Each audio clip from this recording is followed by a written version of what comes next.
नमस्कार। पिछले कुछ हफ्तों से भारत और चीन के तनावग्रस्त स्थिति को देखते हुए प्रत्येक देशवासी का खून खौलना कहीं ना कहीं जायज है। ऐसे में मोर्चाओं का निकलना और प्रोटेस्ट करना भी कहीं ना कहीं जायज लगता है। मगर क्या ऐसा वाकई में पॉसिबल है? क्या वाकई में हम चाइना को बॉयकॉट कर सकते हैं? क्या वाकई में हम चाइनीज प्रोडक्ट्स को बॉयकॉट कर सकते हैं? इसका हमारे ऊपर क्या असर होगा? आइए देखते हैं।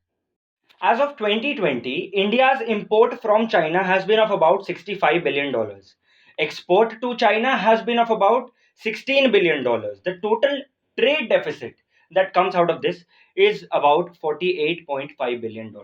अगर दूसरे शब्दों में मैं आपको समझाऊं तो Indian economy's dependency on China currently is of about $48.5 billion. Did this happen overnight? Obviously not. सन 2000 में इंडिया चाइना ट्रेड वैल्यू तकरीबन $3 बिलियन का था। यही ट्रेड वैल्यू बढ़कर 2018 में तकरीबन $95 बिलियन का हो गया। तो कहीं ना कहीं हमने चाइना को खुद पर डोमिनेट करने दिया है। अब इसकी डिटेल में अगर हम जाएं तो ये पता चलता है कि Chinese FDI in India has been of about $2.34 billion. These are the official figures. Unofficial figures go up to $8 billion. Additional value from tourist inflow of China comes up to about $550 million. इन सब के अलावा Indian smartphone market को अगर आप देखें तो Indian smartphone market का 75% is grabbed by Chinese companies. अब देख लेते हैं कि क्या इंडियन स्टार्टअप्स में इसकी तादाद कितनी है। इंडियन स्टार्टअप्स में 2015 से 2019 के बीच चाइनीज इन्वेस्टमेंट तकरीबन $5.5 बिलियन का रहा है। And this includes apps like Swiggy, Byju's, Flipkart, Ola and several other apps which we use almost regularly. Manufacturers say that if they stop using Chinese products entirely in their production, there will be a 40% increase in the production cost. Can we actually afford a 40% increase in the production cost of businesses in a time of recession like this? Think about it. Now, let's have a look at how much will China be affected if we boycott. China का जो export share जो India bear करती है वो तकरीबन 3% का है। Now the GDP control that India has over China is of about 0.2%। सोचिए कितना कम इंपैक्ट होगा चाइना के ऊपर अगर हमारा पूरा देश चाइनीज प्रोडक्ट्स यूज करना बंद कर दे तो भी।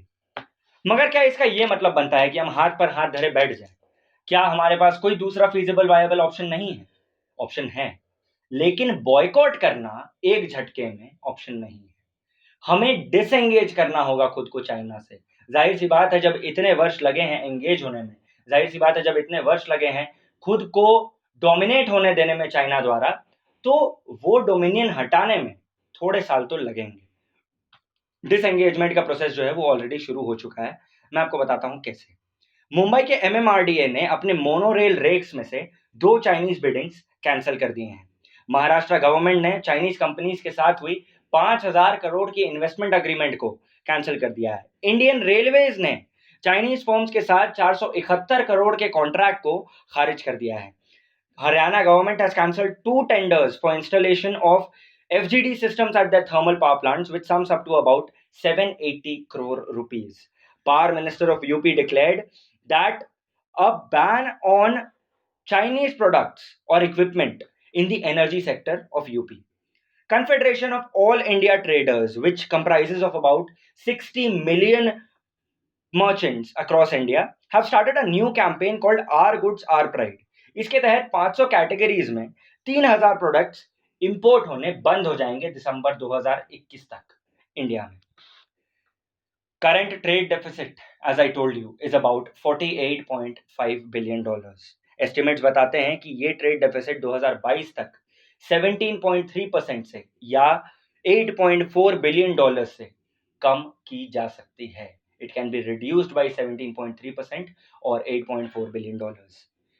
ये कैसे होगा? It has to happen through import substitution in different segments and different sectors. Import substitution का मतलब ये होता है कि या तो हम दूसरे कंट्रीज से इंपोर्ट करना शुरू कर दे चाइना को छोड़कर, या फिर हम इंडिया में ही उसकी मैन्युफैक्चर, उसकी प्रोडक्शन जो है उसकी शुरुआत कर दें। 40 सब सेक्टर्स टोटल सेक्टर्स में से ऐसे हैं जिनकी इंपोर्ट डिपेंडेंसी ऑलरेडी कम की जा सकती है चाइना से, मगर अब तक किसी ना किसी कारणवश नहीं किया गया है ऐसा। A third of Chinese products are those which were either earlier being made in India or are still being made but in small quantities because of the domination that China has over the Indian economy. अगर इन सारी चीजों पे एक साथ ध्यान दिया जाए, अगर हमारा एमएसएमई सेगमेंट इन सबके साथ साथ किक ऑफ कर जाए, तो 5 से 10 साल के अंदर we can get a good amount of riddance from the Chinese dominion.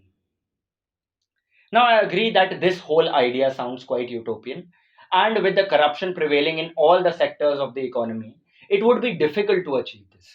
But yes, we need to decide what is our priority. हमारी प्राथमिकता आखिरकार क्या है? एग्जाम्पल अगर मैं आपको दूं, तो जहां मैंने आपको एक तरफ बताया कि 5,000 करोड़ की इन्वेस्टमेंट जो है वो महाराष्ट्र गवर्नमेंट ने कैंसिल कर दी है, वहीं दूसरी ओर महाराष्ट्र के मुंबई में मेट्रो वर्क में आज भी 1 लाख करोड़ रुपए का इन्वेस्टमेंट चाइनीज है।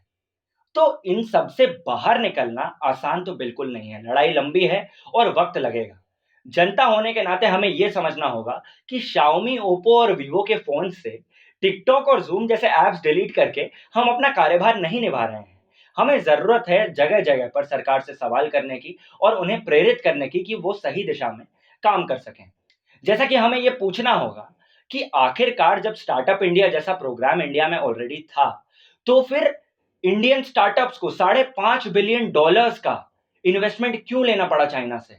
यह सवाल करना होगा कि आखिरकार अगर हमारे पास इतने ज्यादा इन्वेस्टमेंट के ऑप्शंस थे, मेक इन इंडिया जैसे प्रोग्राम्स थे, तो इतनी इन्वेस्टमेंट चाइना से क्यों हुई इंडिया में? इतना ज्यादा इंपोर्ट हम क्यों कर रहे हैं आज भी चाइना से? हमें मीडिया के प्रोपेगेंडा से दूर रहना होगा, टीवी चैनलों के प्रोपेगेंडा से दूर रहना होगा, जहां पर लड़ाइयां अल्टीमेटली केवल बीजेपी और कांग्रेस की बनकर रह जाती है। हमें यह समझना होगा कि कहीं ना कहीं ये प्रोपेगेंडाज हमें मिसगाइड कर रहे हैं। मिसगाइड करने का प्रूफ आपको उन चैनलों पर ही मिल जाएगा।